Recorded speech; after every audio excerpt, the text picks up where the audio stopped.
用些呢大家那lanchi cho cái tim muốn sửa cho tôi họ nó cái cho từ lâu lâu một đầu cho tôi cho tông chùa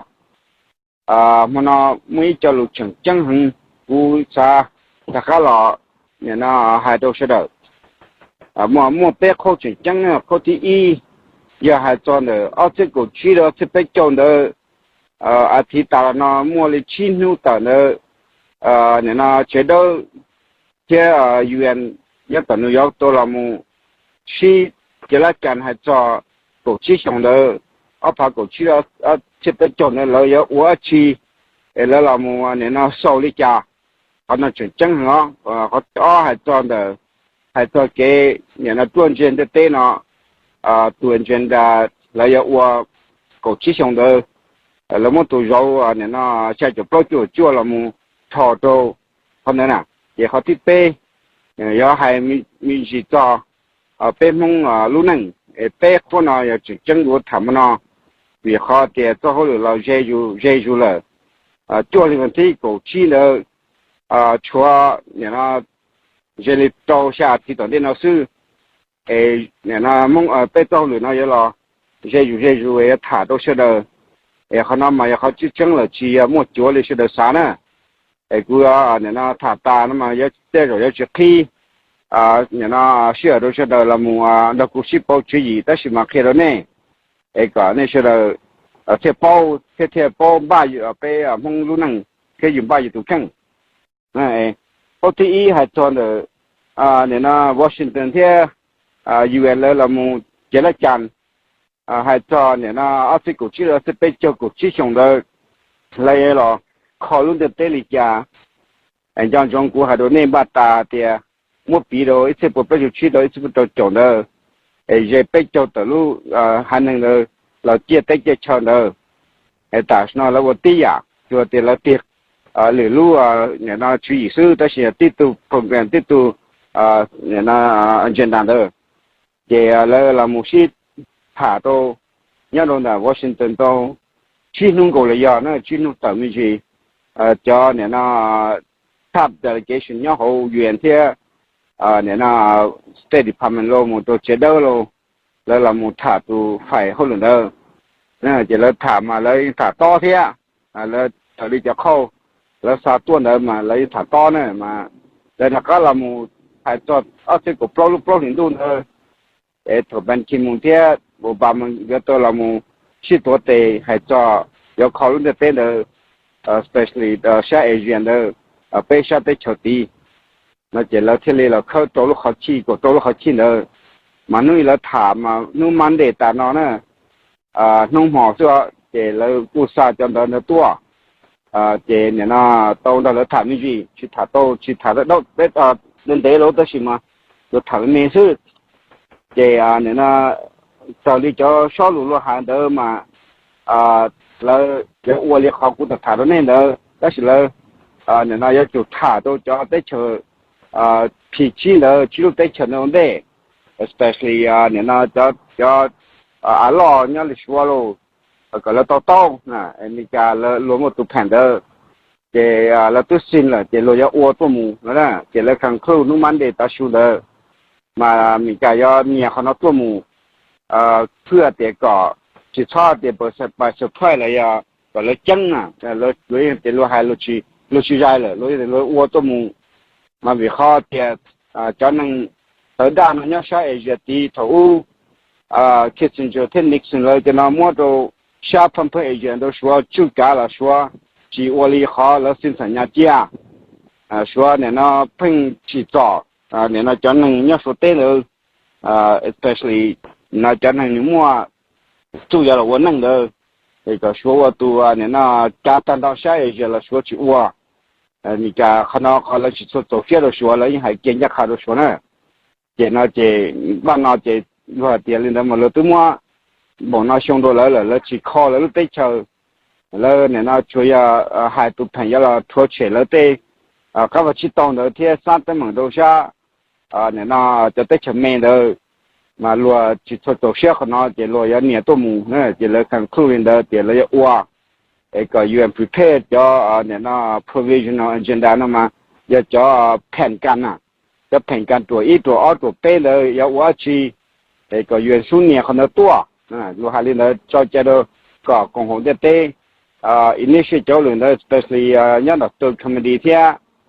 second committee theo họ assembly cho nó cho lúc có số ở vấn đề đầu tiên nhất là council hay mà council nhất là vào mà là tua thầu là thì đó để mà nó chỉ lo một châu phơi nên nó cho tâm mình nhau sai Asia đó bị chưa lúc đấy chờ bị chưa hai mình nhau phân phá nhau sao tí tổ chức tâm mình là cho làm nên nó bảo số cổ đông nữa rồi họ nó họ là UN Washington cho chạy rồi là uo là conclude đó cái gọi là phi tuổi thì y lo tụ cho luôn nó mà sure lo mà nè tuổi thì o nữa cái họ nó họ chứng hiểu sẽ được trên mua không买了呀比只下点罗抽到在抽要下一个比我给去做头起了还能没了要去密度 stand 或者在做给样的建筑造要等到给脱起罗木在那了还是活动啊还在那原人呢很简单的做木呢这可能有一好nhà hàng mà cho nên hai người mẹ thì cho tới chờ mong cho những vô thì mà những chuyên môn thầu cho nó là sao để luôn nhiều tôm mù để hai nó đối xử là để mang để ta nó luôn mua khăn nó là mù khăn khư rồi tiền luôn ua luôn to hai là luôn ua để nó chỉ nên tiền nó thì mình cái pi là cái tiền một sát tí nó bộ tận đây nó chỉ khăn nó nhà khom hai mươi mấy đối xử là tiền luôn khăn khư rồi chỉ nên nó cho lên cái cổ chi để là pi anh ní xe tuần trên đảo hôm đấy nè mà bên mà xua chỉ cho nên ngõ nên có bê xe nên là mình cái thiết xua ở lo xí chỉ là chăn một cho chữ cá sơ luôn để tên nó sẽ dùng cái chảo giờเขาต้องเคโรเน่นะจะรัวโตอ้วนหรือมาตัวโตหายเจียมันรัวเตี้ยช่วงนี้เป็นมึงเนี่ยสาเนี่ยน้องชิจ่าชิเจเนี่ยนะเคโรเน่เตี้ยรัวเคโรเขาจงเป็นมึงอย่างอีหันนี่เราchỉจ่อลงได้หมด根據เป็นหมด proposal ที่ชี้เนี่ยเดี๋ยวรัวเตะรัวยังโป้หัดเตี้ยเขาไม่เอาชีเลยนะเคโรเน่เตี้ยเอาที่กูชี้เราจะไปเจ้าเนาะก็ชี้ส่งนะมารัวเรามันคือเรามันเดkhi cho kiến的khi lúc họ trồng的我那那远到远的米家也都参加狗的那那狗气熊的那那么看苦蛮的了这里呢就可能用些行被你倒可能得了那这倒了khi lúc họ trồng被他做没得就他做khi lúc họ trồng这一类的但是嘛เขาเป็น那个ขึ้น了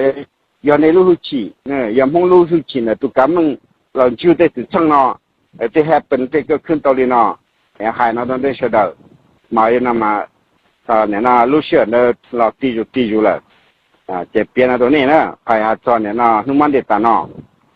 họ tí ở đó hai cho nên là hai cho tu anh trên đảo không được tên nó cho cái hạt tiền cuốn thọ là giờ chỉ cuốn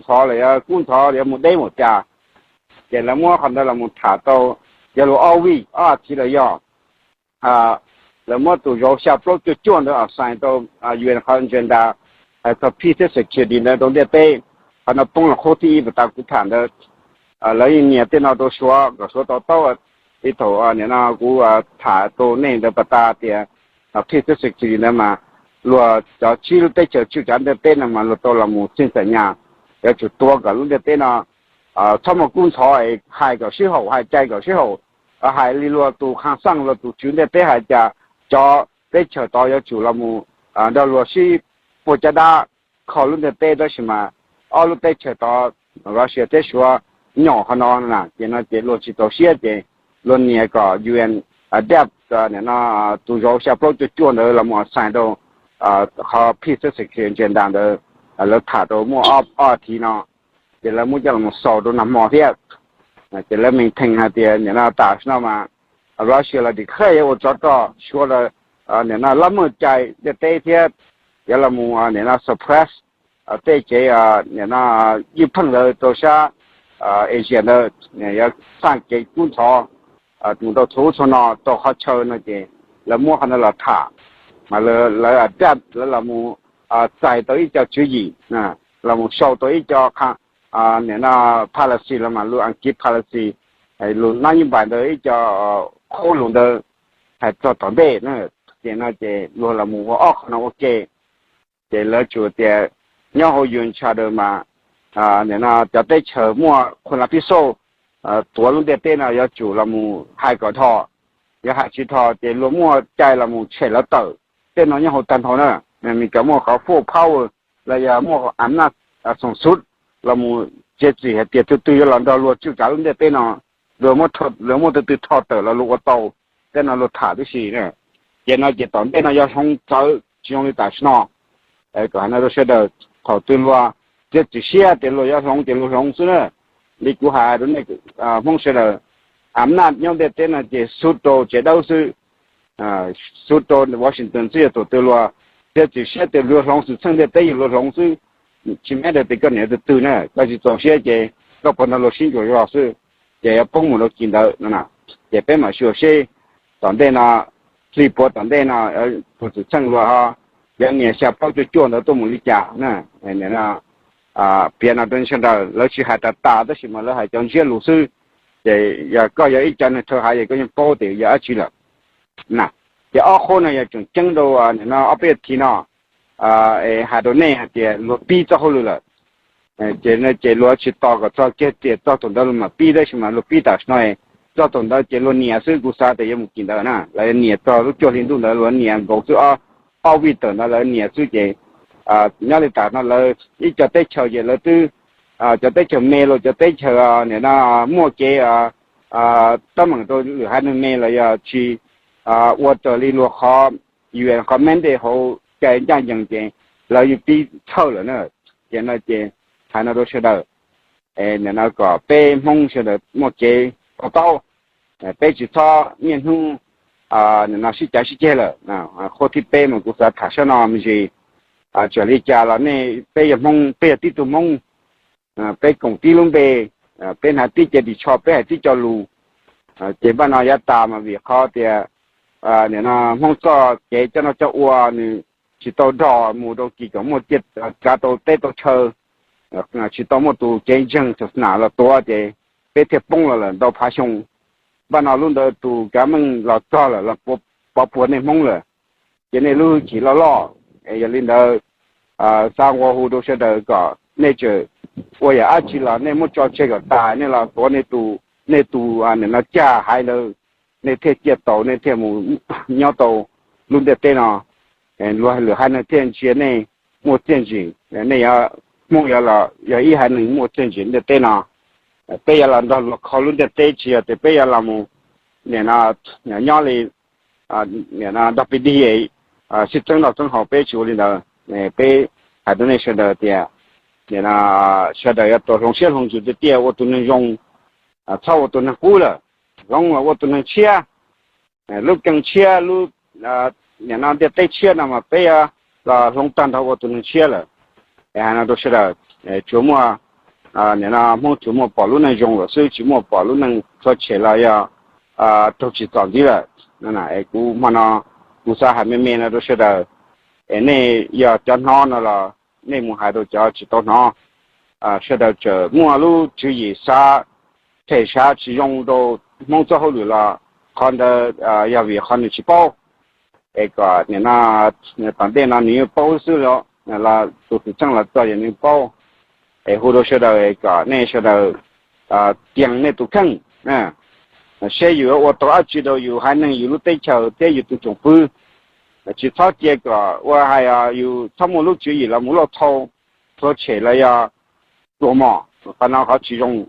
那就啥我等的了我去到的也都是挣你那钱都是挣股也都是挣钱了你那我喊的被梦姐被梦朋友的打做些同道是姐那叫你那要了9年的那叫一花那叫在车浪的，那叫在车默默进去到，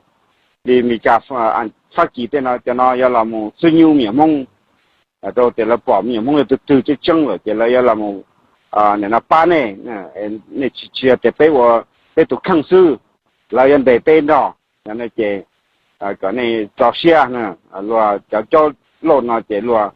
那到我了，这就其实，我胡说的。到等于莫都晒种呢，被蒙妖的被呢，只要被是那你质量得到呢，那老人去了木搞，那蒙只要一还能，还那都那时的那叫梦都错了错度要第五第那必须khi này lúc xe luôn chữ đó bây giờ là một bữa chỉ bữa cha đa bây giờ là một cái chuyện này thì tiệt chỉ là luôn giáo sư đó là mà tạo lúc xe luôn chữ tua bây giờ là một cái hai năng để nó cho dùng bây là một kho lúc tây lúc chờ có lúc tây chờ ra ia để nó mua hậu chỉ một tụi mong giờ cho nhỉ là giờ chỉ một chuyện nhỏ bây tụi policy là bây tụi năng như bài hậu bây để nó chăm mà mua họ mua tây chờ chỉ những đó nên cho nó cũng thả thế cũng tự thuật thành này là này tôi bỏ thì tôi chú ý dùng một nhà không biết thế nào chỉ tao mua ít lúc tây chờ là ít hai nên từ ya mua tụi năng như bài dùng một li bên mua tây chờ hai đứa này bây giờ li bên hai đứa tiếp tới chỉ đã nè em có hôm nay sẽ được cho tụi năng lượng ở sai ở bên mong phản tranh đó